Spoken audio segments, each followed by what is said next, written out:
प्रधानमंत्री नहीं, वहां पर कृष्णमोहन जी जनता ने जिता दिया ना, वहां पर जनता ने जिता दिया। आप बात समझते क्यों? वहां विचार कीजिए कि वहां पे जनता ने जिता दिया, हाँ। और जहां भारतीय जनता पार्टी जीती वहां पे चुनाव आयोग ने जिता दिया। ऐसा ऐसी दोहरे टिकट लेके कैसे ये लोग समाज में जाते हैं? कैसे मुंह दिखा पाते हैं जनता के बीच में? जनता ठीक है, विवेक पांडे साहब, जनता क्या इस चुनाव में, नगर निकाय चुनाव में आपका दबदबा पहले के मुकाबले बढ़ेगा या नहीं बढ़ेगा? क्योंकि बहुत सारे डिस्ट्रस्ट की बात भी हमने चर्चा कर ली है। और दूसरा सवाल यह है कि अगर जनता इतनी त्रस्त है नगर निकायों से तो फिर आपके फेवर में वोट होना चाहिए, और अगर आपके फेवर में वोट नहीं जाता है तो क्या आपने चुनाव प्रचार सही तरीके से नहीं किया, चुनाव मैनेजमेंट सही नहीं रहा, आपका शीर्ष नेतृत्व ने सही से प्लानिंग नहीं की? ये बात कबूल करेंगे? देखिए, मैं तो बड़ी जिम्मेदारी के साथ एक बात कहूंगा कि किसी भी चुनाव को लेकर के किसी राजनीतिक दल को प्रचंड अहंकार नहीं होना चाहिए। एक लंबा कार्यकाल बसपा का रहा, एक कार्यकाल सपा का रहा, और 15 साल भाजपा को भी इसी जनता ने सत्ता से बाहर बिठाए रखा था। 15 साल के बाद अभी 10 साल ही पूरे हुए हैं, 5 साल भी कंप्लीट नहीं हुए हैं, तो अभी वो समय और उस परिधि को छूने में बहुत समय है। लेकिन एक बात सत्य है कि जिस तरीके से जब भी कोई चुनाव आता है और इनके नेता जब फिल्मों का प्रचार करने लगते हैं तो पीछे एक घटना घट रही होती है। जब कश्मीर फाइल्स का प्रचार गृह मंत्री कर रहे थे तो उस समय फिर घाटी से पलायन हो रहे थे, जिसको आज तक इन्होंने नहीं बताया।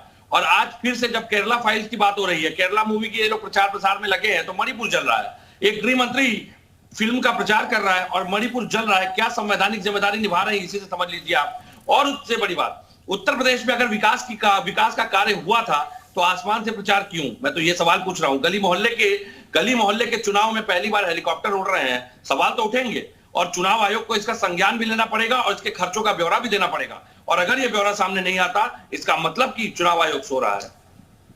नहीं तो आप दरवाजा खटखटाइए ना चुनाव आयोग का, बताइए खर्चे के बारे में। हालांकि चुनाव आयोग जांच पड़ताल करता रहता है। विवेक जी, चुनाव आयोग की पूरी टीम लगी रहती है।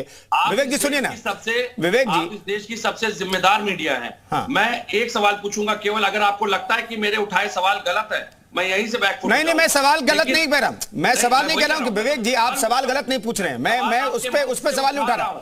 पांडे साहब सुनिए ना, मैं तो आपके मंच से ये सवाल उठा रहा हूं बकायदा, और कई बार उठा चुका हूं कि इन खर्चों का जो ब्यौरा है उसका क्या चुनाव आयोग संज्ञान लेगा? चुनाव आयोग के कान तक ये बातें नहीं पहुंचती हैं, लेकिन सबसे बड़ी समस्या ये है। ठीक है, गौरव जी कहिए।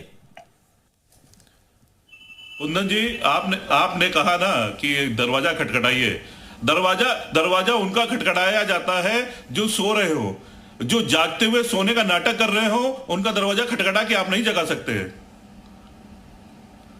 नहीं तो खर्चे का ब्यौरा आप दे सकते हैं। दूसरी बात, जहां तक आप शासन प्रशासन और नहीं बिल्कुल देंगे, और हम लोग जितनी भी संवैधानिक प्रक्रिया है उसका पालन करेंगे, लेकिन हम लोग का ये पूरा मानना है कि इस पे कोई कार्रवाई होने नहीं जा रही है।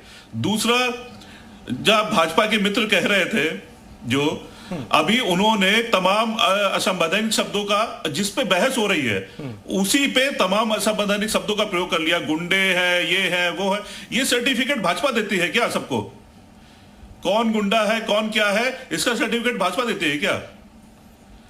मुझे तो लगता है न्यायपालिका देती है, और न्यायपालिका में आज तक किसी भी एक केस में किसी को गुंडा नहीं साबित किया है। ठीक है कृष्णमोहन पांडे, जल्दी से छोटा सा रिएक्शन, तो कोई जिम्मेदार 20 सेकंड। कृष्णमोहन पांडे जी, मैं यही कह रहा हूं कि ये कह रहा है कि गुंडे, मैं कौन होता हूं? मैं एक सामान्य नागरिक हूं, परंतु उत्तर प्रदेश के न्यायपालिका ने अतीक अहमद को, मुख्तार को, अफजल को, ऐसे सैकड़ों अपराधियों को जो कि सपा और बसपा द्वारा पुष्पित पर ललित थे, उनके द्वारा ये पोषित थे, उनके द्वारा सांसद विधायक बनाए गए थे, उनको दंडित किया और न्यायालय ने तय किया कि ये सामाजिक अपराधी थे और वो जेल में अब है। ये मैं तय करने वाला नहीं होता हूं। न्याय इस देश में न्यायपालिका है, इस देश में संविधान है, और वो कर रही है। क्योंकि अभी तक न्यायपालिका कभी भी अपना कार्य पकड़ पाती है जब न्यायपालिका ठीक ढंग से उनके ऊपर अगेंस्ट में साक्ष्य प्रस्तुत करे। हमने साक्ष्य प्रस्तुत किया और न्यायपालिका ने इनके खिलाफ दंड दिया, इनको दंडित किया। जिनको आज तक अब विधायक, सांसद, माननीय बना के रखे थे, आज वो जेलों में है, क्योंकि भारतीय जनता पार्टी नागरिकों की बात करती है, उनके संवैधानिक अधिकार की बात करती है, उनके नागरिक समूह अधिकार की बात करती है, उनको गुंडा माफियाओं का सहयोग नहीं करती है। चलिए, बहुत बहुत धन्यवाद तमाम मेहमानों का इस चर्चा में शरीक होने के लिए। तो चुनाव आते, चुनाव चले जाते हैं, लेकिन भाषा की मर्यादा का ख्याल रखना चाहिए, क्योंकि जनता जो है आपको देख रही होती है और अगर आपने भाषा की मर्यादा का उल्लंघन किया तो जनता इस पर भी, इसके अगेंस्ट भी वोट कर सकती है। यह चुनावी इतिहास का हिस्सा रहा है और राजनीतिक दलों को इसका ख्याल रखना चाहिए। फिलहाल रुक रहे एक छोटे से ब्रेक के लिए, लेकिन इसी उत्तर प्रदेश उत्तराखंड पर खबरों का सफर एक छोटे से ब्रेक के बाद भी लगातार जारी है।